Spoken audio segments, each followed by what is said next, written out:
Bora lá, Adri. Pronto, visualizar, transmitir ao vivo. Oi, Lude, tudo bom?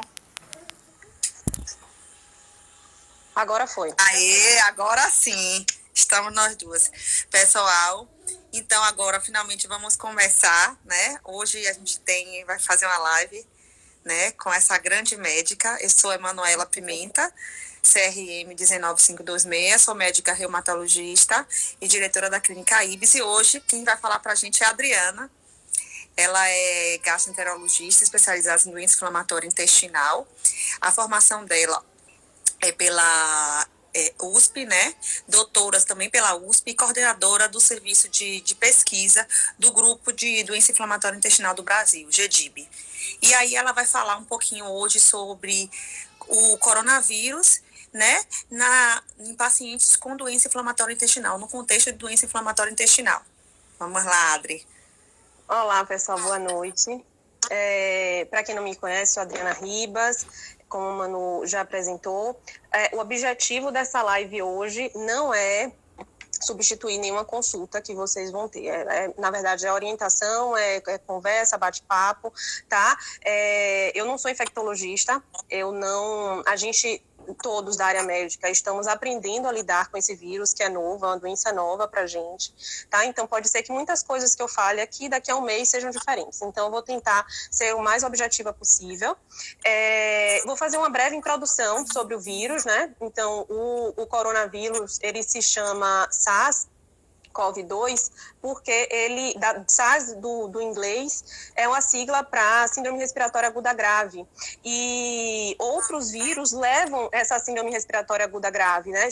Como se fosse uma pneumonia. Então, não é uma simples gripe. Leva a um quadro de pneumonia com insuficiência respiratória associada. Outros tipos de coronavírus a gente já conhece. Existem em torno de 7 subtipos diferentes que causam doença em humanos, dando as mais diversas manifestações respiratórias, no trato gastrointestinal, sintomas em sistema nervoso central também, mas o SARS-CoV-2, né, que é uma doença causada pelo Covid-19, já que o primeiro caso foi no final de 2019, no epicentro, na cidade de Wuhan, na China, Wuhan, é uma doença completamente nova, porque é um vírus novo. Então, como os outros coronavírus surgiram a partir do morcego e tiveram como hospedeiro intermediário o pangolim. Na verdade, esse SARS-CoV-2, ele teve o pangolim como hospedeiro intermediário, que nada mais é do que um animal de caça consumido na China ilegalmente. A partir daí, o ser humano acabou se infectando, né? Então, é uma pandemia que sem proporções vistas antes, mais de 1.250.000 casos no mundo, com mais de 67 mil óbitos, isso dá em torno de 5% de letalidade, né? No Brasil, dados de ontem, mais de 10 mil casos, com 4% em torno de letalidade. Essa letalidade é calculada baseada no número de óbitos pelo número de casos confirmados. Essa letalidade varia muito de região para região, então desde 0,3%, uma letalidade super baixa na Alemanha, até em torno de 13%, 15% na Itália. Por que isso acontece? Às vezes porque o local não fez medidas de isolamento, de distanciamento social desde o início, né, um distanciamento mais horizontal, ou por questões de leitos de UTI, né, como na Alemanha a gente sabe que eles têm uma quantidade de leitos por 100 mil habitantes bacana, o que não aconteceu na Itália, até porque também na Itália, principalmente na Lombardia, né, os pacientes mais idosos, a gente não sabe também se tem alguma outra causa genética por trás que aumentou muito a letalidade na Itália, mas fato é que quando isso acontece, há uma desorganização no sistema de saúde, né, o sistema de saúde entra em falência, e é tudo isso que a gente não quer no Brasil.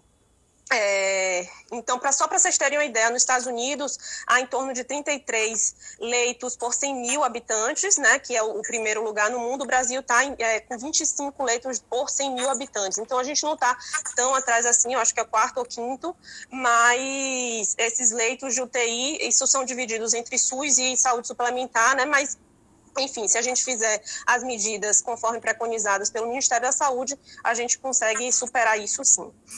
Como se dá a entrada do vírus no organismo e todo esse processo inflamatório que ele causa, né?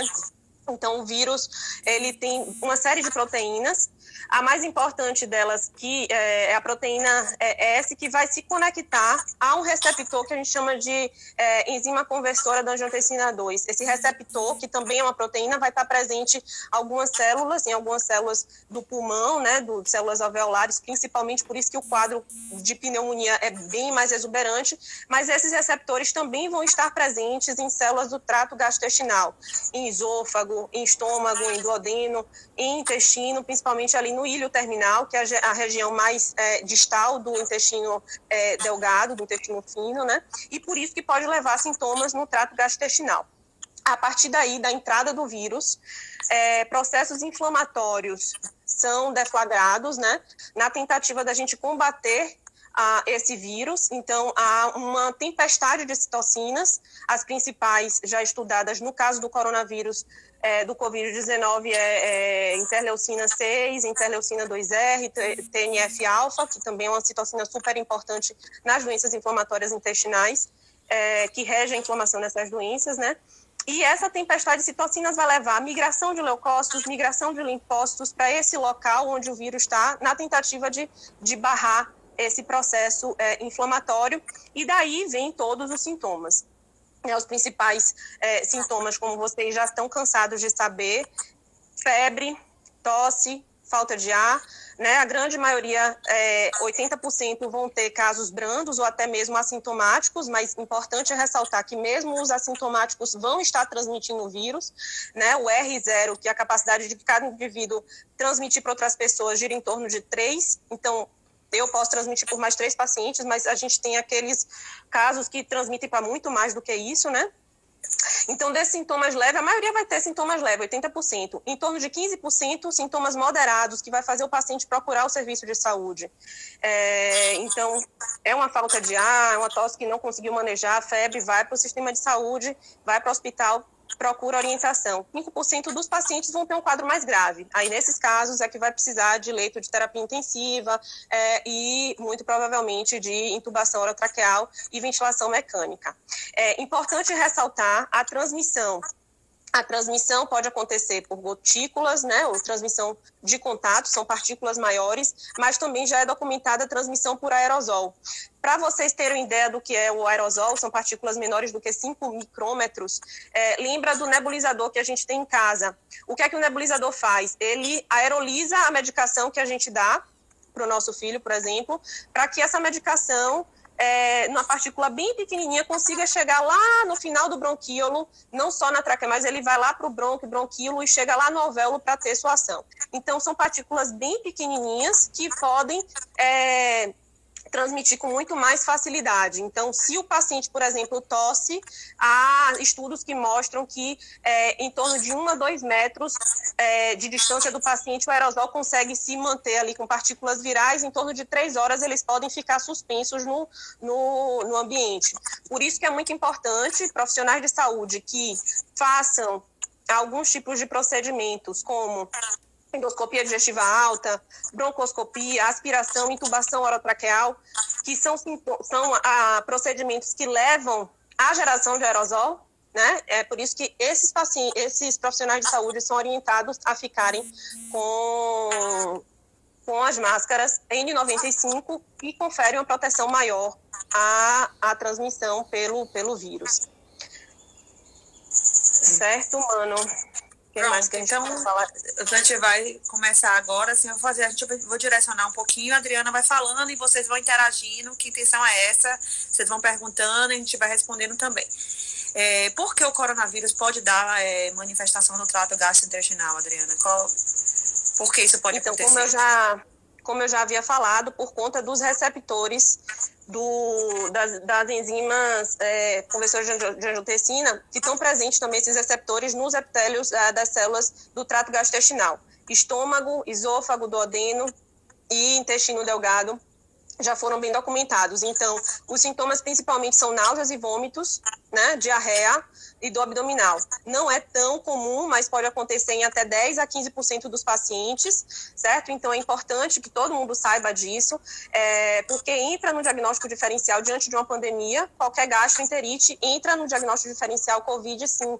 É lógico que não é para causar um alarme, né? A grande maioria não vai ser COVID, mas é preciso que se saiba disso para que a gente não perca tempo também no diagnóstico e o prognóstico fique comprometido também.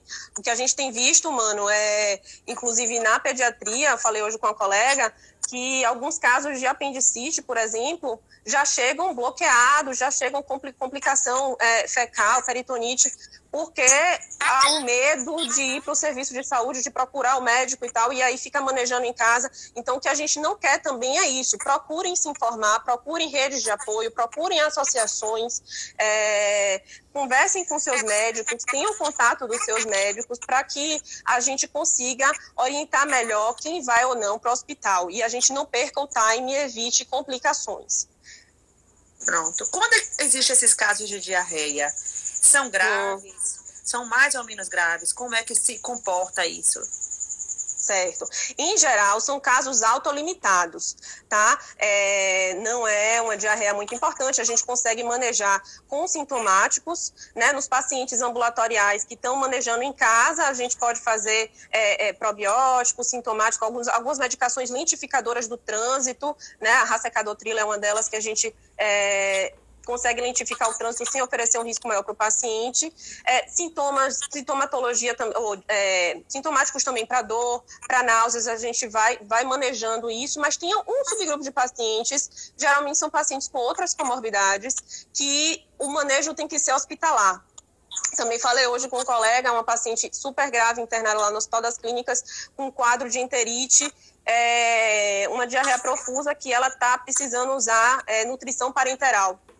Ou seja, quando a fonte do alimento vai pela veia, ela não consegue agora digerir nada. Então, são casos menores, né? Mas, assim, tem algumas séries que mostram que quando o paciente se hospitaliza, em torno de 50% pode ter algum sintoma no trato gastrointestinal. O mais importante, mano, é que tem alguns pacientes, né? Isso é muito comum, eles não vão sentir nem o sabor, nem o gosto, ou nem o sabor, nem o cheiro dos alimentos, e isso pode comprometer o apetite e o paciente perder peso e desnutrir. Então, é isso que a gente não quer, principalmente nesse subgrupo de pacientes com doença inflamatória intestinal, que já são pacientes com desordens desabsortivas, né, com deficiência de vitaminas, alguns deles quando a doença está ativa, e se acometidos pela Covid-19, pode ter esse quadro de desnutrição. Isso que a gente não quer. Pronto. Então, assim, não tem tratamento específico, é mais sintomático. Quando você tem dor, náusea, vômito, diarreia, o tratamento é mais sintomático, né? Isso? No paciente internado, que ele está com aumento da permeabilidade intestinal, ele pode ter um risco aumentado de translocação bacteriana, e aí a gente pode usar alguns antibióticos também no paciente internado. Mas não é nada muito específico. Tem antiparasitários também, alguns estudos experimentais, né, feitos em animais, mostram a ação da ivermectina, mas ainda não foi confirmada a ação dela contra o coronavírus. Nesses estudos experimentais houve a diminuição da carga viral, mas nada ainda confirmado para que a gente possa indicar. Um ouvinte aqui perguntou: meu marido chegou em casa ontem à noite com sintomas como dor na barriga, enjoado, vontade de vomitar. Está com um pouco de febre. Isso pode ser sintomas?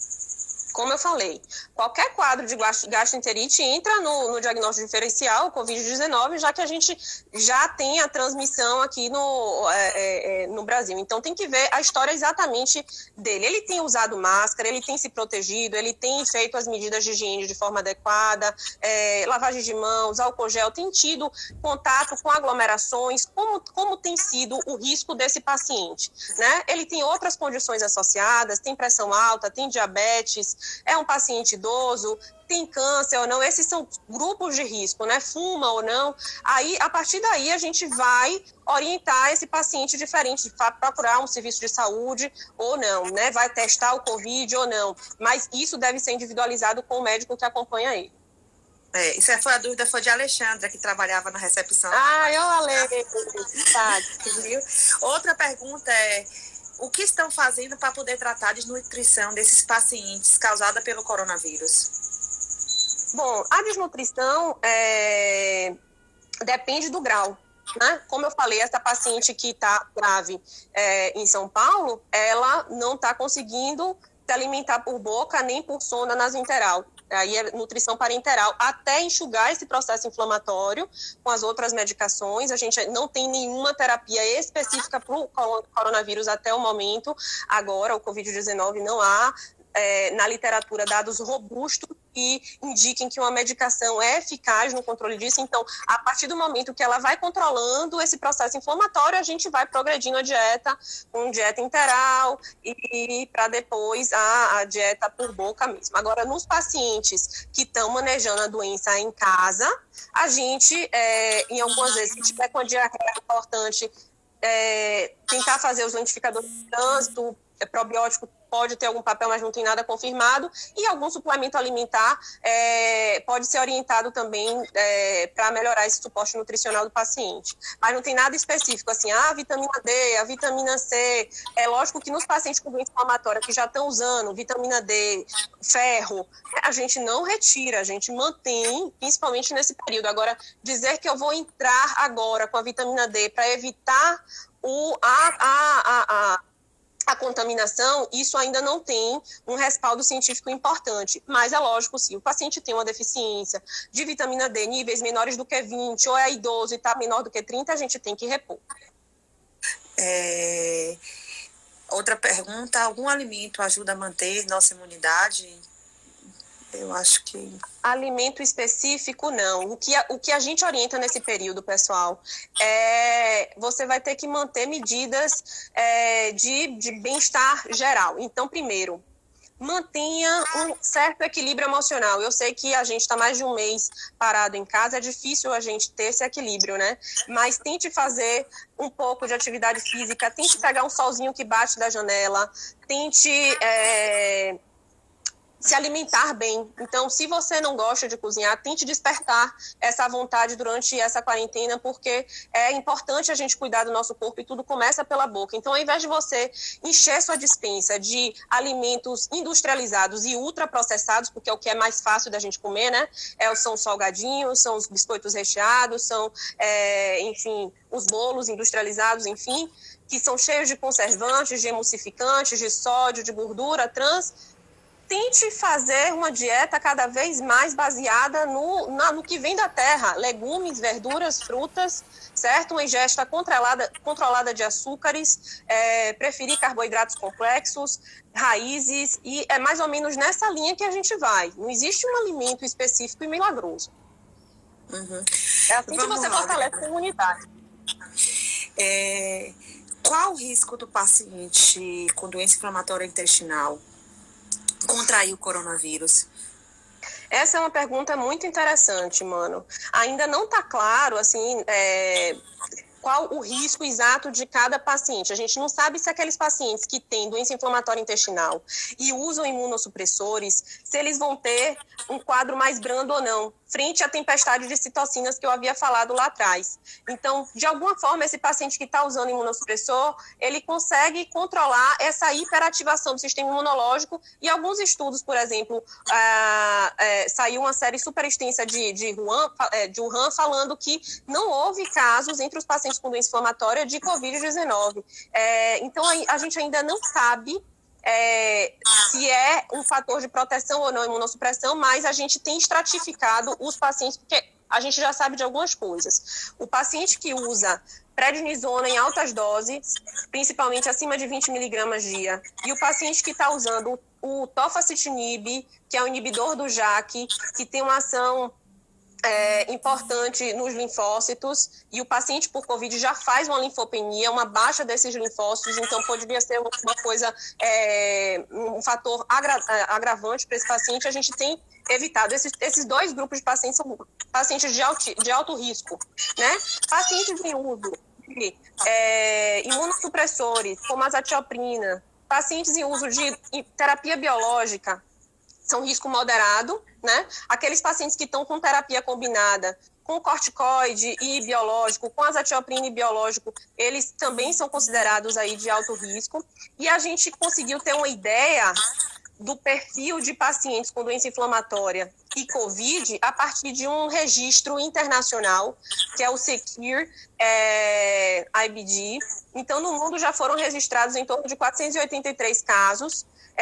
Hoje são 7 casos com doença inflamatória e COVID no país, e a mortalidade desses 483, 16 foram a óbito. Quando você vai estudar esse perfil, esse subgrupo, foram principalmente pacientes idosos, principalmente pacientes em terapia combinada, como eu já havia falado. Adriana, vale ressaltar uma coisa, que na verdade os pacientes não devem suspender as medicações. O que está acontecendo é uma loucura de todo mundo achar que está suspendendo. Os pacientes, eles precisam das medicações, eles precisam evitar que ocorra tempestade de citocina caso contraiam a medicação. Exatamente. E estar tomando a medicação ajuda que isso não aconteça. Então, eles pensam totalmente o contrário. O coronavírus está aí, vai demorar um tempo ainda para a gente se ver livre até chegar uma vacina. Então, a gente tem que ter um pouco de coerência, porque a gente está vendo nesse mundo aí que está um monte de informação, um monte de fake news, e todo mundo para de tomar medicação, a doença vai entrar em atividade, é muito pior. Internamento, e aí sim, maior risco de infecção. Aí é maior risco. Se a doença ela fica ativa, você está com a sua doença branda ali controlada com a medicação. Se ela ativa, o risco de você hospitalizar e precisar de uma cirurgia é grande. E aí você vai estar mais em contato com o vírus em ambiente hospitalar. E aí é que é complicado. Então, não retire suas medicações antes de conversar com seus médicos. As condutas são individualizadas de paciente para paciente. Mas eu queria ressaltar uma coisa. Quem usa infliximab corre o risco de tomar o medicamento? Não. Pode continuar tomando sua medicação. Tem que continuar. O que a gente tem feito nos centros de difusão, só um minuto, o que a gente tem feito nos centros de difusão, lá na IBS, por exemplo, e nos centros SUS, o que a gente tem feito é uma organização do setor de modo a evitar aglomeração. Então, o paciente, quando chega, ele recebe a máscara, ele tem o álcool gel disponível, não vai com acompanhante, é um por horário, não tem aglomeração, então é muito seguro você ir fazer sua medicação, certo? Não tem problema algum. Uma coisa que eu queria falar, gente, que eu queria que vocês fizessem, o GEDIB, que é o grupo de estudo de doenças inflamatórias intestinais no Brasil, eles criaram um site que é o www.dicovid.com.br, e os pacientes estratificam seu risco em menos de 2 minutos. Você coloca o que é que você está usando, se sulfasalazina, mesalazina, que são medicações de baixo risco, tá? Se estão usando imunossupressor, se estão usando terapia biológica, se estão usando corticoide na dose maior do que 20 ou não, e se você tem alguma condição associada de risco maior para hospitalização, como hipertensão, diabetes, câncer, tabagismo, passou por alguma cirurgia recente, enfim. E aí você vai ter lá as orientações direitinho a partir do seu risco. Se você for baixo risco, as orientações são realmente as orientações de higiene, lavagem de mãos de forma adequada, em torno de 20 segundos, uso de álcool gel, limpar a superfície que você tem mais contato em casa, fechaduras, tudo, evitar banheiros públicos. Se você tem um risco moderado, você vai evitar contato com pessoas sintomáticas, evitar transporte público, cuidado com as pessoas que adentram na sua casa, pedir para lavarem as mãos, né? E todas as demais medidas de higiene que eu falei. E nos alto risco, o ideal é que você não saia de casa. Então, não saia de casa, peça ajuda aos seus familiares, crie uma rede de apoio para que o alimento, supermercado, as coisas de farmácia sejam entregues até você, né? Peça, se fosse pedir comida, peça para o motoboy deixar do lado de fora, higienize as coisas quando chegarem na sua casa e não receba visitas. Então, basicamente, esses 3 graus aí que o site acaba orientando. Eu acho muito bacana isso. Eu oriento todos os pacientes a conferir. Outra coisa, Adriano, tem um paciente falando que ele tem pancreatite crônica, com forte indício de doença de Crohn, certo? Vem tendo dores intermitentes, difusas por todo o abdômen. O que é que ele faz? Ele procura um médico e aí pode ter exposição a vírus. O que é que ele deve fazer nesse momento? Primeiro, fechar o diagnóstico, né? Porque a partir do diagnóstico a gente vai conseguir, se ele tiver mesmo uma doença de Crohn, a gente vai estadiar, a gente vai saber em qual a localização a doença de Crohn está ativa e qual seria a melhor medicação para esse paciente. Então, os casos novos que não deixam de chegar, né, porque a gente está em pandemia, que a gente vai deixar de receber os casos novos. A gente recebe os casos novos e a gente indica, sim, terapia, né, que também é indicada de forma individualizada. Então, se a doença dele estiver ativa e a pancreatite for por conta disso também, já que há uma relação, às vezes, de pancreatite autoimune e doença de Crohn, a gente vai buscar a melhor terapia para esse paciente e orientar todas as outras medidas de distanciamento social. Uhum. E aqui, Mani falou, vai na Clínica Ibis fazer uma infusão, extrema segurança, obrigado pela confiança. É isso aí. E aí, Érica, na verdade, está falando do Hospital das Clínicas, que são 15 pacientes de uma vez. Érica, é possível que estejam fazendo de uma forma diferente agora, não sei como é que está a dinâmica. Tem serviço realmente que é difícil fazer como nós estamos fazendo lá. Serviço particular a gente consegue fazer dessa forma. Então, o serviço público às vezes tem dificuldade profissional, horário, eu não sei, assim. É bom você ligar, que eles devem estar fazendo de uma forma diferente. Eu soube que não estão precisando nem pegar LME. Então, é bom você dar uma pesquisada lá, certo? Mano, só um adendo para essa pergunta. Nos pacientes com doença inflamatória, lá o setor de infusão, lá do Hospital das Clínicas, eles publicaram, na verdade, o grupo de doença inflamatória intestinal do Hospital das Clínicas de São Paulo publicaram um artigo que saiu na Cliniques anteontem, e eles falam exatamente as medidas que eles tomaram. Então, aqueles pacientes em que a gente podia adiar a dose, estavam sob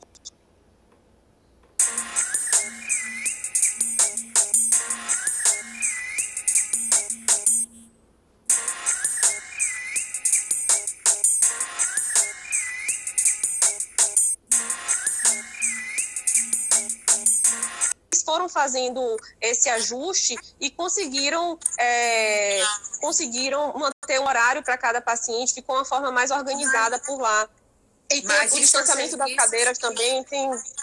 Os serviços que não têm condições de absorver todo mundo. O serviço que tem condição de absorver e organizar para que isso aconteça, aí eu conseguem colocar e todo mundo faz medicação no seu dia certinho, sem espaçar, porque quando você espaça, às vezes, mesmo que o paciente esteja controlado, pode entrar em atividade. Então,